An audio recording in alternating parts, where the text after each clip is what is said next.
What's going on, everyone? Thank you so much for joining me here on Narcissism 101, Cracking the Code with me, Paul Wisdom. All right, so before we get into what we're going to be talking about today, if you want a one-on-one session, you can email me at paul.wisdom_03 at hotmail.com, or you can send me a text message at 647-406-3057. If you want to call, just send a text through that number. And then just let me know you want to talk about your narcissist experience, just so that I know that's you and that we can get you the help that you need and that we can get you to where you want to go. So, what we are going to be talking about today, guys, for those joining me here for the first time, thank you so much again for being here. What we're going to be talking about today is the Narcissist Playbook.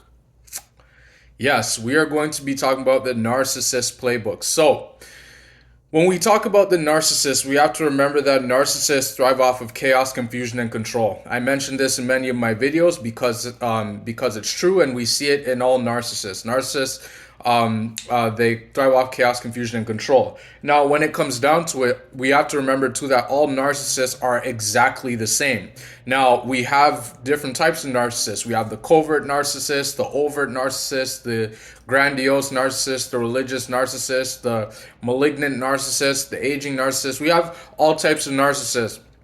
And all these narcissists all play by the same playbook. It's all the same exact thing. So when we talk about manipulation, gaslighting, stonewalling, triangulation, the smear campaign, object constancy, reactive abuse, financial abuse, emotional abuse, spiritual abuse, social, physical abuse. When we talk about all these things, when we couple all these things together, all these things come to make the narcissist playbook. Now, another thing we have to keep in mind is that all narcissists do what is called start with the love bomb stage, then the devaluation stage, then the discard, and then after the discard comes sometimes the reverse discard, where you end up discarding them yourself. Most of the times, though, the narcissist will discard you. Most people never figure out, because most people never, and I would say 98% of people never figure out that they're actually dealing with a narcissist. A narcissist will actually discard them. And I mentioned in many of my videos that I personally prefer that that the narcissist discards you, just because if you end up discarding them, it will be 10 times worse. Because if you discard them, what's going to happen is that they're going to take it as a bigger narcissistic injury. You're going to cause a big narcissistic injury to them, meaning you're going to cause a blow to their ego, because they always want chaos, confusion, and control. And once you do that, the narcissist is going to want is really going to want revenge against you. But and then when it comes down to, so that's the reverse discard. And then there's also sometimes what's known as, well, most of the times what's called a Hoover. Now, we always mention don't accept the Hoover, because Hoovers, the only reason why narcissists hoover is because they want to see, one, if you've healed from them, if you healed from their abuse, two, if you're willing to give them another chance to abuse you again, and the third reason why they hoover people is because they want to see if you figured out that they're actually a narcissist. That's why they hoover. So realize how I didn't mention any of those things, those reasons, that the narcissist hoovers because they want a relationship with you and because they love you. No, narcissists can't love, and we've established that. They can't fall in love, they don't love anybody, and they don't even love themselves. That's why they can't love, because if you don't even love yourself, if you don't like yourself, how do you expect to love anyone else?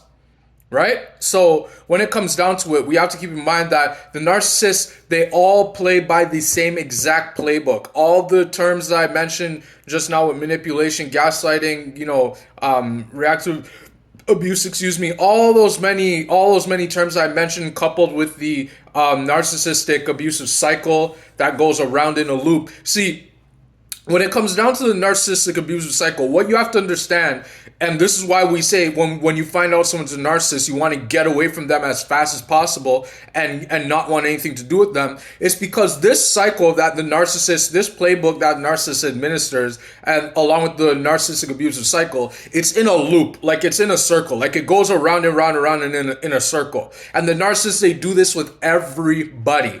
Everyone. Now, when it comes down to it, every single human being on this planet is different. We're not all created equal. That's true. But what I'm saying is that the narcissists, they're always studying people. They're always watching people. They're always seeing what they can steal from people. They're always trying to test the temperature of people. They're always trying to see if people will figure it out. That's why, if you notice, narcissists, they don't have many, if they have friendships, then usually usually you have to understand that most of the narcissist friendships, most of those people are people who haven't figured out that they're a narcissist. And the second thing is that those people, some of the times, those people are also toxic and narcissistic themselves, because the narcissists, they don't like stability. They don't like people who are happy. They don't like people that have something that they do not have. And you have to keep in mind, when narcissists get what they want, they no longer want it anymore. And so when narcissists find somebody who is better than them at something, let's say someone who's smarter than them, somebody who has a little bit more than they have, the narcissist is jealous of this person or these people, and they see these people as a threat that will eventually expose them. That's why narcissists surround themselves with people who are also toxic, just as toxic or more than the narcissist.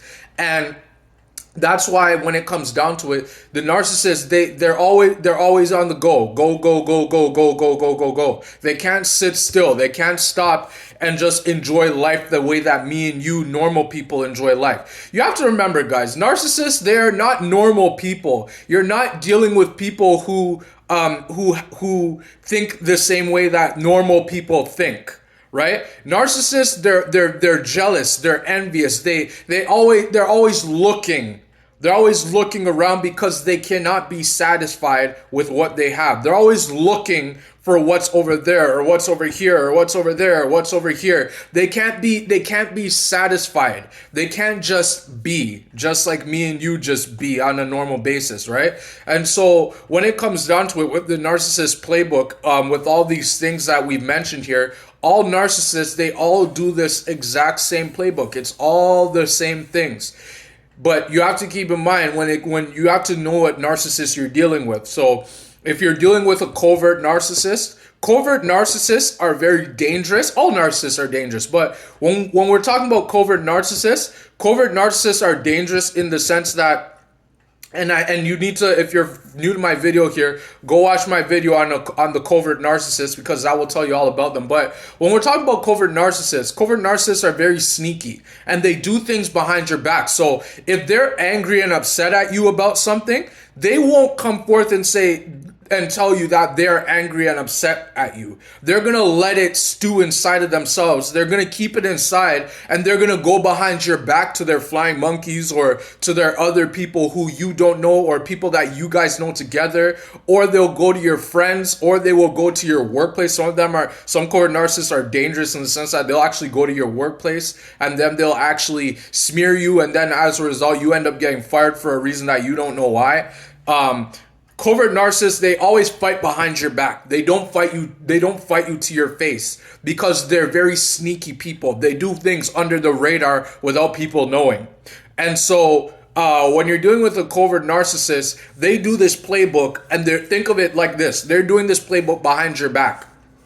So all the manipulation that they're doing it in a very passive aggressive way towards you, without you actually figuring it out. And so they make passive aggressive comments. They always want to, they're always the one that's always watching people. They're very covert narcissists. One thing about them is that they're they come across as very charming, but they're also very quiet. They're very quiet, and they're always looking around. They're the one that's always looking around, right? So that's your covert narcissist in a nutshell. When it comes down to your overt narcissists are similar to the covert narcissist. The only difference is that they do things that they actually, if they're mad at you about something, they'll say it to your face. They will come at you full force, and they will say it to your face, and they'll actually do it. They'll manipulate you to your face, right? when it comes down to it, they don't usually do things behind your back like the covert, but they will do things inside. They'll do it in front of you. That, let's put it that way. They'll do it right in front of you. So if they're triangulating you, they'll do it. They won't do it in a very passive aggressive way per se, but they will do it in a very obnoxious way. So if you're out on a date with them, let's say you're out to dinner or something like that, and they find the waiter or the waitress attractive, what they'll do is they'll actually say to the waiter or waitress that, you know, you're very attractive. And they'll say it right in front of you, because narcissists, they don't care about anybody. They have no filters. They don't care who's watching. They don't care if you've been with them for 30 years or 40 years. They will do anything. They don't care. So that's your overt narcissist in a nutshell. Now, your grandiose narcissist, think of them as like a clown, right? Clowns, they have their masks on, and sometimes they can be sad, sometimes they can be happy, sometimes they can be go lucky. Like, they have different personalities, right? And so the grandiose narcissist, they're going to portray a very happy, very go-lucky type of vibe. Like, they're always happy, they're always smiling, they can get anybody's attention, they can make anybody like them. That's your grandiose narcissist. And then behind closed doors, they're a very nasty person, they're a nasty monster. And then the grandiose narcissist, again, they will do it in front of you. They will also do it in front of you if they're grandiose. Now, a religious narcissist is a little bit different in the sense that they can be either or. So they can either be passive aggressive and they can do things behind your back, or they can be very loud and obnoxious, depending on the angles that they're hit from. That's your religious narcissist in a nutshell. Now, when it comes down to your malignant narcissist, this is your dangerous narcissist that will actually physically put their hands on you. The malignant narcissist is actually very dangerous. They're very dangerous because many times they're similar to the overt in the sense that they will let some things boil inside, but with the malignant narcissist, they will actually physically put their hands on you, and they'll pop off. Like, they have serious anger management issues. And so this is why with the malignant narcissist, and I made a video on the malignant, you should go and watch it. With the malignant narcissist, you never want to tell them, that you're upset at them. You never want to tell them that you're leaving them or anything like that, because they will pop off and they will start smashing things around you. They'll probably punch a hole in the wall. They will probably knock out somebody on purpose, like in front of you, and just say, oh, it's just a joke. Like, the malignant narcissists are very dangerous. All right. So they do the same playbook, but they do it very subtly, and they will do it in a very dangerous and very cunning way. That's your malignant narcissist. Now, when it comes down to the aging narcissist, and mind you, the aging narcissist, like we said, they're very dangerous as well, because they have a lot of experience with this. They're very not to say that they're not because they're aged and whatnot, that they're very what's the word I'm trying to come up with? What's that word I'm trying to come up with now? It's on the tip of my tongue. It's not like they're very that they're very tacky at their skills or anything like that. It's just that they're very experienced, and that because they're very experienced, they know it inside out. They know what to do inside out. So they know this playbook, this narcissistic abuse cycle inside out. So when it comes down to your aging narcissist, you want to stay as far away from them for sure, because they're more entitled, they're more nasty. They think that they can manipulate people to the same extent that they did when they were younger. Like, the aging narcissist is very nasty like that. So when it comes down to it, guys, the narcissist playbook, all narcissists do the same exact playbook. It's the same exact thing for every single narcissist. And when you figure out that they're a narcissist, like I said in the beginning of the video, you need to get away from them. Don't give them a second chance. Don't think that they can change, because narcissists, they do not change. So it don't matter if the narcissist went from you to another supply who's probably better looking, has more money, has more status, has more of this, has more of that, access to this or that. It does not matter. The fact is that the narcissist left you for someone else, and you need to take that as a good thing. Because the fact that they left you is because they saw that you were a good person. The narcissist knows what they're doing. They know that you are a good person, that you're a better person than they are.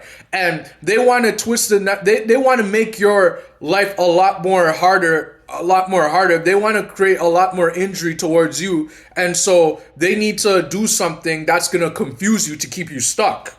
right? So when it comes down to it, when the narcissist leaves you for somebody different, that's a blessing in disguise, because now that means that they can go and abuse somebody else that doesn't know about their abuse. And most of the times what happens is that the narcissist, they actually get involved with another narcissist who's just as dangerous, just as or more dangerous as they are, right?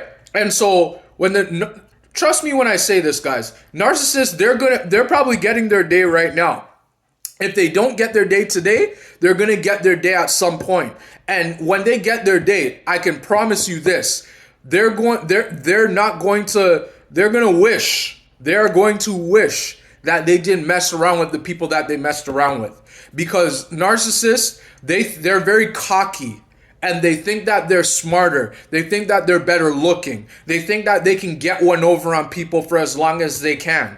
Narcissists also have a superiority complex, a God complex, where they think that they're the greatest thing on the planet. But really they're not. They're nothing even close to that, right? So narcissists are very deceptive, right? So you have to keep that in mind as well. They're very deceptive. They're very deceiving. They make things look too good to be true. That's what the love bomb stage is, right? If you didn't watch my video on the love bomb stage, go and watch it if you're new to this channel. But when it comes down to it, in the love bomb stage, that's when things seem too good to be true. That's when it seems as though you just got the best relationship, and your question is, why didn't this person appear to me years ago? Why am I just finding this person? Well, you can rest assured that this person is going to take you on a roller coaster. They're going to take you super high and drop you super low, and you're not going to realize it until the discard happens, right? And then the devaluation stage is when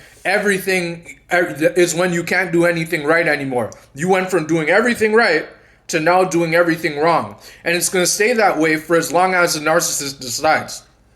Mind you, this could be years and years. It could be 20 years, 30 years, 40 years, 50 years. It can be as long as the narcissist decides, right? The narcissist, all relationships with the narcissist, they all have an ending. They will all end at some point.